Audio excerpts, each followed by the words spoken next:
Dumped my fiancée after she sent me to jail on false charges to defend her alcoholic friend? Man, I just need to vent. You know when everything seems fine, but then it just isn't? So, I'm 28, and I was engaged to this girl, Emma. She's 25, and we've been together for 5 years now. We even got engaged like 2 weeks ago. I thought everything was going smooth, you know? But wow, things turned upside down in a way I did not expect. So, about 3 weeks ago, I come home from work. It was a long-ass day, and I was exhausted. You know how it is. I just wanted to chill, maybe watch something, relax.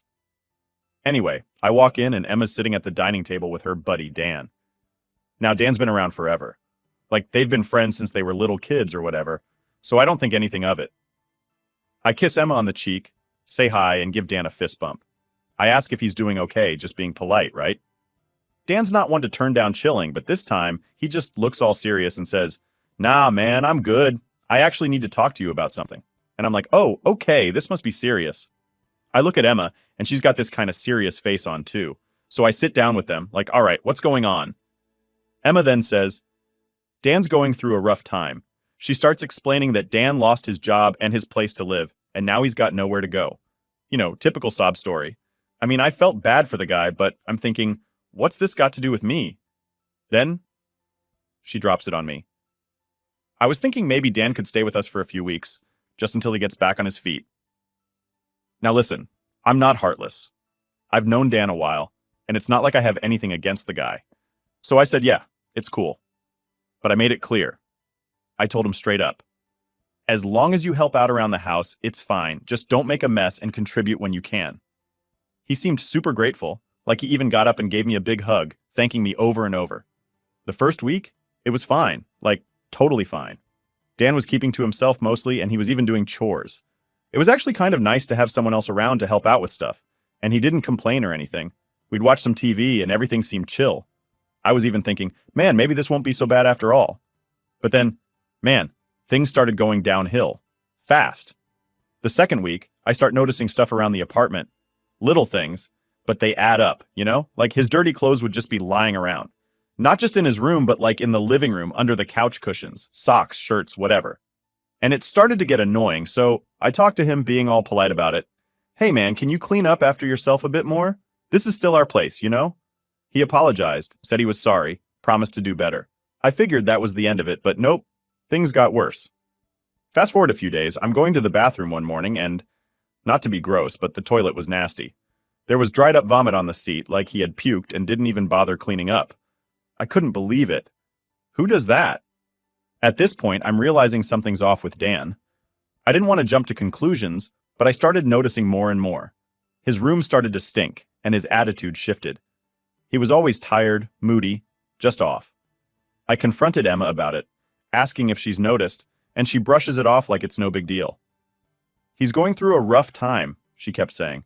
"Yeah, okay, but so are we if he's trashing the place." And then, it got to the point where I couldn't ignore it anymore. I came home from work one day, and I swear the whole apartment smelled bad. I could already feel my blood boiling as I walked down the hallway to the guest room, knowing exactly what I was about to find. I barged into the room, and there's Dan, just lying on the bed. The place was a mess, clothes everywhere. And the smell, man, it was like he hadn't cleaned the room in days. I completely lost it. I started yelling at him, telling him he needed to clean up, contribute, or he's out. No more playing nice. I gave him 2 days to clean up his act or leave. Emma, of course, tries to calm me down, saying I'm overreacting, but I wasn't having it. I'd been patient enough, and he was totally taking advantage of the situation. And you know what he does? Instead of apologizing, this guy stands up, and I swear, he just lunges at me. Like out of nowhere, full-on attacks me. I didn't even have time to react. Next thing I know, I'm slammed into the wall, and everything goes black. When I came to, there were flashing lights everywhere. It took me a second to realize it wasn't a dream. 2 cops were standing over me, one shining a flashlight right in my face, and I could hear Emma's voice in the background. I tried to sit up, but my head was pounding like crazy, and I felt so disoriented. The cop helps me up, and I ask, "What the hell's going on?" He tells me that they got a call from Emma saying I'd gotten violent and attacked her and Dan. I'm like, what the hell? I attacked them. That didn't even make sense. But they weren't interested in my side of the story. They grabbed me, dragged me outside, and all I could see was Emma and Dan talking to the cops like they were the victims. I barely remember getting into the squad car, but I do remember looking at Emma, and she wouldn't even look at me. She just stood there next to Dan, looking all upset, like I was the problem. I felt like I was living in some nightmare. Everything was a blur after that. I don't even remember much of the drive to the station. All I know is I ended up in a holding cell, my head pounding, not sure how the hell this all went down so fast. So there I was, sitting in the holding cell, head pounding, trying to figure out what the hell just happened. I still couldn't believe it. One minute I'm in my own home, and the next, I'm getting hauled away like a criminal. I kept replaying the scene in my head. Emma called the cops on me? For what? Because I told Dan to clean up his act or leave? None of it made sense. I was stuck in that damn cell for hours. Nobody told me anything, and the whole time I was just stewing in my anger. I couldn't stop thinking about how I was the one who got knocked out, yet somehow I was the bad guy. When they finally let me go, they acted like they were doing me a favor. "You're lucky we're not pressing charges," one of the cops said. Charges? For what? I didn't even do anything. Anyway, I called my dad to come pick me up. I wasn't about to go back to the apartment just yet. I needed some time to cool down and process everything. My dad, of course, had a million questions, but I wasn't ready to talk about it yet. All I told him was that I needed a ride and that Emma and Dan had basically turned on me. He could tell something serious had gone down, but he didn't push. The whole drive, my mind was racing. How could Emma do this to me? We've been together for 5 years, 5 damn years, and she pulls this? It wasn't like we had some perfect fairy tale relationship or whatever, but I thought we were solid. This wasn't just some minor argument. This was betrayal, pure and simple. She had my back for 5 years, and now suddenly Dan shows up, and she sides with him? Over me? I just couldn't wrap my head around it. When I got back to my dad's place, I crashed on the couch. I didn't have the energy to explain everything yet, and honestly, I didn't even know how to. What was I supposed to say? "Oh, hey Dad, guess what? My fiancée called the cops on me because her loser friend decided to throw me into a wall." Yeah, that would go over well. After a couple of days, I decided I needed to get my stuff from the apartment. I wasn't planning on sticking around to have another confrontation with Emma. I was done with her. But of course, when I get there, she's sitting on the couch like nothing happened. I swear my blood was boiling the second I saw her. She had the nerve to try and act all sad, with her eyes red and puffy like she'd been crying nonstop. But to me, it was just an act. Before I could even say anything, she jumps up and starts talking, trying to explain herself. "Joe, please, just listen to me. I didn't know what else to do. Dan was panicking, and I cut her off right there. I don't want to hear it, Emma. You had a choice, and you chose Dan. Over me. What else is there to say?" She kept begging, but I was done. I told her to pack her stuff and leave. I didn't even care about the details anymore. I just wanted her out of my life. She tried pulling the whole, "but I still love you" card. But at that point, it didn't mean anything to me. Love doesn't involve calling the cops on your partner and lying to protect someone else. That's not love. That's betrayal. It took everything in me not to lose my cool again. I mean, seriously, how does someone you trust for 5 years turn on you like that? I had spent so much time thinking we were building something real, something solid, but clearly I was wrong.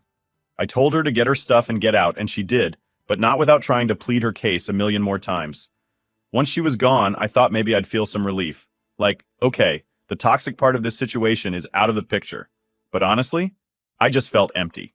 I sat there, in my own apartment, wondering how the hell it all fell apart so quickly. I started doubting everything, our entire relationship, the engagement, all of it. Had she been lying to me this whole time? Was Dan always more important than me? Then a few days later, Emma started blowing up my phone again. At first I ignored it, but after the 50th missed call, I figured I'd hear what she had to say. She's crying again, telling me how she's sorry, how she didn't mean for any of this to happen. She told me she panicked when Dan knocked me out and that she didn't want him to get in trouble because he was already on probation. Apparently, they thought it would be easier to lie and say I was the one who attacked them. Yeah, because that makes so much sense, right? I didn't even know what to say to that. Easier? Easier for who? It sure as hell wasn't easier for me. I spent the night in jail because of their lies. I got knocked unconscious in my own home, and somehow I'm the bad guy? She tried to explain how it was all just a mistake, how they panicked in the moment. But honestly, I didn't care anymore. I hung up on her after that. I couldn't listen to any more of her excuses. I didn't want to hear about how she didn't mean to hurt me. Because at the end of the day, she did hurt me. And the worst part, she didn't even seem to realize how deep that cut went. That night, I got hit with the worst headache I've ever had. I was throwing up, dizzy, couldn't even stand up without feeling like I was going to pass out. So I went to the hospital, and guess what? Concussion. They told me I'd probably been concussed the night Dan knocked me out, but because I didn't get checked out right away, I made it worse by not resting. So now I'm stuck at home for at least a month, and all I can do is think about what a mess my life has become. I lost my fiancé, my trust in someone I thought I loved, and now I'm physically wrecked because of the whole thing. And the cherry on top? Emma keeps trying to come over, leaving messages saying she wants to talk. But what is there to talk about? She made her choice. She lied to protect Dan. Now I'm just here trying to figure out how the hell to move forward from this. Do I completely ghost her? Do I give her the closure she's begging for? Part of me wants to just disappear and never hear from her again. But another part of me, the part that still loves her, can't help but feel like I need to do something. But what? Update 1. It's been about a week since everything went down. I've been stuck at home, recovering from this damn concussion. And let me tell you, being trapped in your own head with nothing but your thoughts and a messed up relationship to dwell on is not the kind of rest I needed. So Emma's still been trying to reach out like constantly. It's getting ridiculous.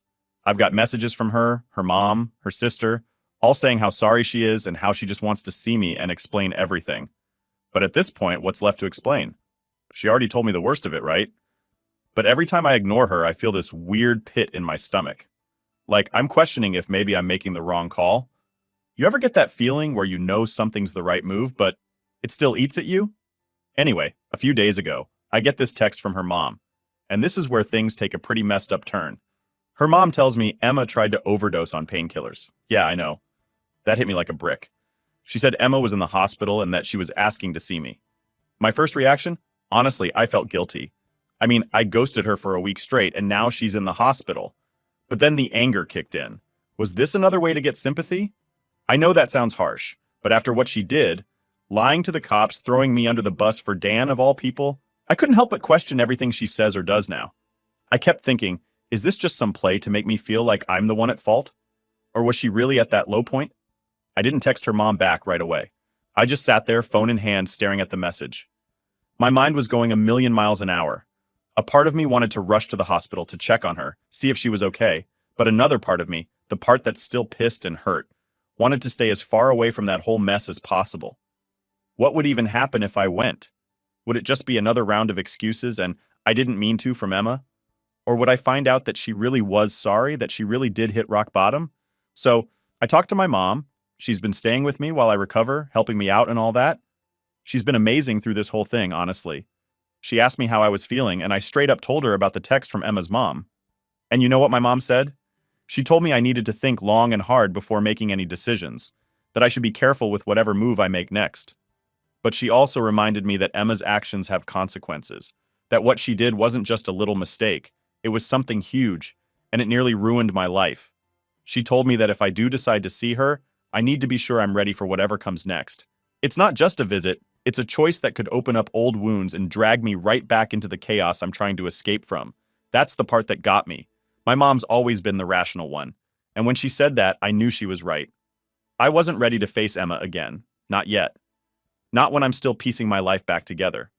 So I decided to stay home, ignore the texts, and keep focusing on healing, physically and mentally. But it's not that easy. Every day I wake up and check my phone, wondering if I'm going to get another update from her mom, wondering if Emma's okay, if she's still in the hospital, or if she's moved on from this whole thing.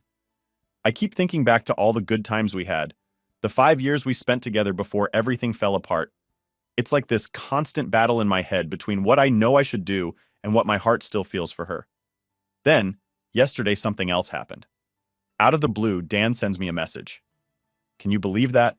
After everything, this guy has the nerve to text me. I almost threw my phone across the room when I saw his name pop up. But instead, I opened the message. It was short and to the point. Hey man, I'm sorry for what happened. I didn't mean to hurt you, and I hope you can forgive me. Forgive him? I read that message over and over, and all I could think was, are you kidding me? This dude knocked me out, got me arrested, and now he wants my forgiveness? For what? Because he didn't mean to hurt me? What does that even mean? You don't accidentally ram someone into a wall and leave them unconscious. That's not a mistake. That's a choice. I didn't respond. I couldn't. There was nothing I could say to him that wouldn't just make me even angrier. So I blocked his number and tried to move on.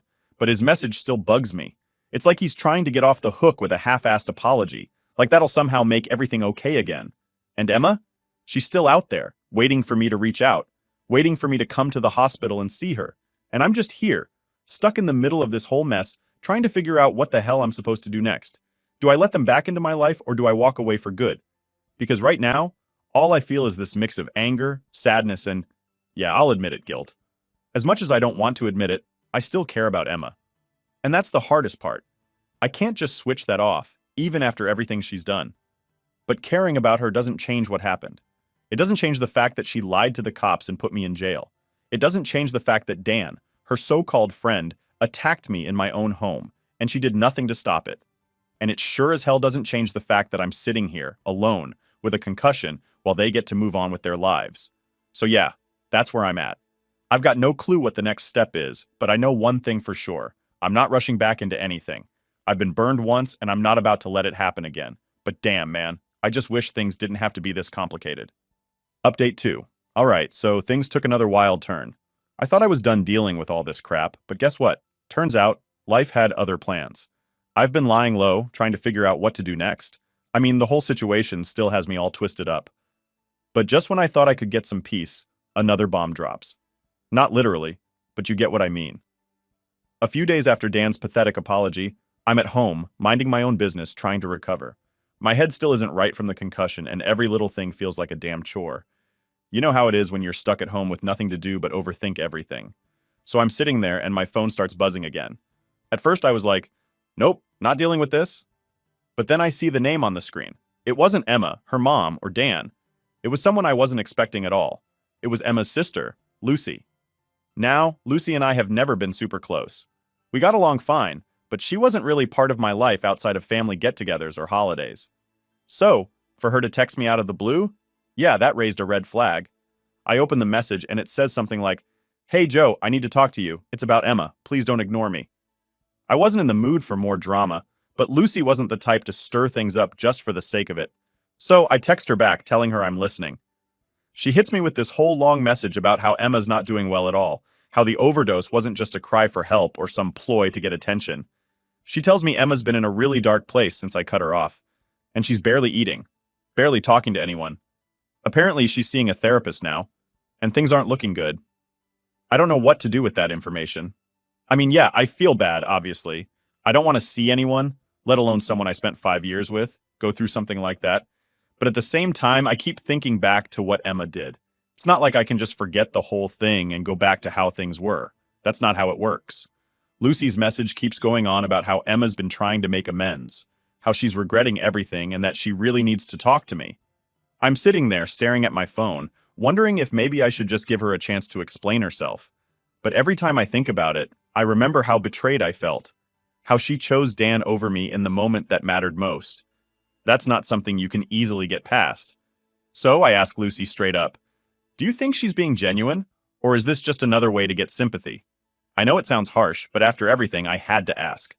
Lucy responds pretty quickly, saying, "I've never seen her like this, Joe. She's not faking it. She's really struggling, and I think she's realized how much she messed up." That hit me harder than I expected. Like, maybe she really does regret everything, but even if she does that change anything? Can you really forgive someone after something like this? I'm still not sure. So I told Lucy I needed some time to think, and she said she understood, but she hopes I'll talk to Emma soon.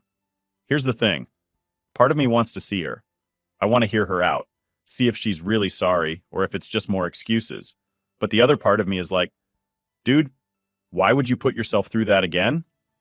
I've been going back and forth with myself ever since I got that message.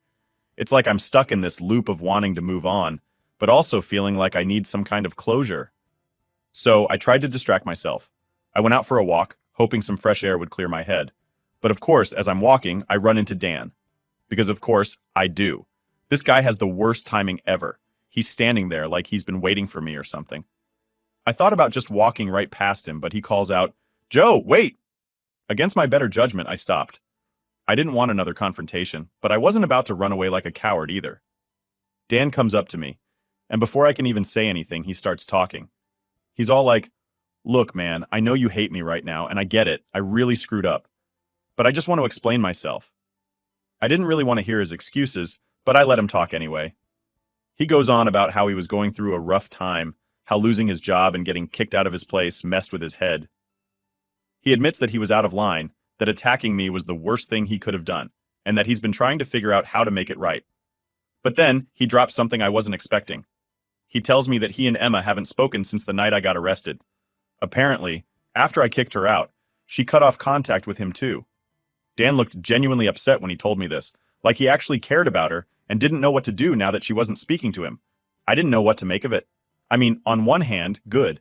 Emma finally realized Dan's a toxic presence in her life. But on the other hand, why didn't she realize that sooner? Why did it take all this chaos for her to see what kind of person Dan really is? I didn't say much to Dan. I just told him, "You can't fix this. What's done is done." He looked defeated, like he knew I was right but didn't want to accept it. He said he was sorry again and walked off, leaving me standing there with even more questions than I started with. So now I'm left with this mess. Emma's apparently in a really dark place. Dan's out of the picture, and I'm here, trying to figure out if I should reach out to her or just keep moving on. I don't know what the right thing to do is. Every time I think I've made a decision, something else comes up, and I'm back to square one. It's like, do I want to risk getting hurt again? Or do I just let it all go and focus on myself? I've been trying to weigh the pros and cons, but no matter what, there's no easy answer. Either way, someone gets hurt, whether it's me, Emma, or both of us. So yeah, that's where I'm at, stuck in limbo, unsure of what to do next. Part of me thinks I should just cut ties completely and move on with my life. But another part of me feels like I need to see this through, to find out if Emma really has changed. It's a mess, man, a real mess, and I have no idea how to get out of it. Update 3. So after that run-in with Dan and Lucy's message about Emma, I spent the next couple of days just sitting in my apartment, trying to clear my head. Every time I thought I had things figured out, I'd get stuck again, second-guessing myself. Honestly, it was driving me insane. But then, something happened that I wasn't expecting. Emma reached out to me directly, again. But this time, she sent me a long text instead of calling or showing up at my door. I wasn't sure if I should open it. I stared at my phone for a good 5 minutes, just trying to decide if I even wanted to read it. But curiosity got the best of me, and I opened it. Her message started off with an apology. A real one this time. Not just one of those, "I'm sorry, but" types of apologies. She said she knew she messed up in ways she couldn't fix. She admitted that choosing Dan over me in that moment was the biggest mistake of her life, and that she doesn't expect me to forgive her. Then she went on to say how lost she's been since everything went down, how she's been trying to make sense of it all, but she realizes now that no amount of excuses can change what happened. I could tell this wasn't some half-assed apology. She was laying it all out there, telling me how she's been going to therapy, trying to figure out why she acted the way she did, and how she's working on herself. Emma said she didn't want to hurt me anymore, and that she wasn't reaching out to beg for me back. She just needed to say her piece. She ended the message by saying she hoped one day I could at least understand why she did what she did, but that she knew we might never be okay again. After reading it, I had to sit down for a minute and just breathe. It's weird, you know? Getting an apology like that after everything that's happened. Part of me felt relieved, like maybe I could finally let go of some of the anger I'd been holding on to. But another part of me was still like, is this enough? Does this really change anything? I didn't respond right away. I needed to think. I mean, yeah, it was a good apology. But did that mean I was ready to talk to her again? Was I ready to open that door? Because once you open it, you can't just close it again, right? That's when things get complicated. Anyway, later that night, I talked to my mom about it. I hadn't told her about the latest text yet, so I filled her in on everything Emma had said. My mom's reaction surprised me a little. She didn't immediately jump to, "You should forgive her," or "You should move on." Instead, she told me something that stuck with me. She said, "Joe, sometimes people do terrible things, but that doesn't mean they're terrible people. You have to decide if this is something you can move past, not for her sake, but for your own." And that got me thinking. I wasn't just holding on to the anger because I didn't want to forgive Emma. I was holding on to it because part of me was scared of what would happen if I did. Like, if I let go of that anger, what's left? How do you move forward when the thing that's been driving you for weeks is suddenly gone? So I sat with that for a while. I didn't respond to Emma's text for a couple of days. I kept reading it over and over, trying to figure out how I felt. And then, one night, something clicked. I realized I wasn't mad anymore. Like, sure, I was still hurt, and I don't think that's going away anytime soon. But the anger? It was gone. I wasn't burning with it like I had been before. It was weird, honestly. I didn't expect to feel that shift, but there it was. That's when I decided to respond to Emma. I kept it short, but I was honest. I told her I appreciated the apology, that I could tell she was being genuine, and that I hoped she was serious about working on herself. I said I didn't know what the future held for us, but that I wasn't ready to completely cut her off. I didn't promise anything. I just left the door cracked open a bit. Her response came almost immediately. She thanked me, said it meant more than I knew, and that she wasn't expecting anything from me. She just wanted me to know she was trying to do better. And honestly, that was enough for me right then. I wasn't ready to dive back into anything, but at least it felt like things were starting to settle. Like maybe, just maybe, I could start to move forward. But just when I thought I had some peace, the universe threw another wrench into things. Out of nowhere, I get a message from Dan. Yep, Dan again. This time, though, it wasn't some half apology or plea for forgiveness. No, this time he sent me this long, rambling message about how he and Emma had been seeing each other behind my back for a while. He said he didn't want to carry the secret anymore, that he felt like he needed to come clean. I couldn't believe it. I mean, yeah, I had my suspicions when everything went down, but to have it confirmed, it was like getting punched in the gut all over again. I sat there, staring at my phone, reading his words over and over. They'd been messing around while I was at work, while I was busting my ass to make sure we had a roof over our heads. And she had the nerve to play the victim, to beg for my forgiveness after everything. At that moment, everything shifted again. The anger came flooding back. Not just at Emma, but at myself too. How had I been so blind? How had I let them both make a fool out of me like that? I didn't respond to Dan. I couldn't. What was the point? But I did send Emma one final text. It wasn't long, and I didn't sugarcoat anything. I told her I knew about her and Dan, that I knew they'd been lying to me for who knows how long, and that I was done. Really done this time. I told her I didn't need any more explanations or apologies. I just wanted her out of my life for good. She didn't respond. Not that night, not the next day, not ever. And honestly, I think that's for the best. Sometimes things get so broken that there's no fixing them. And I guess this was one of those times. So, yeah, that's where I'm at now. It's over. For real this time. No more what ifs, no more second chances, just me moving forward one step at a time.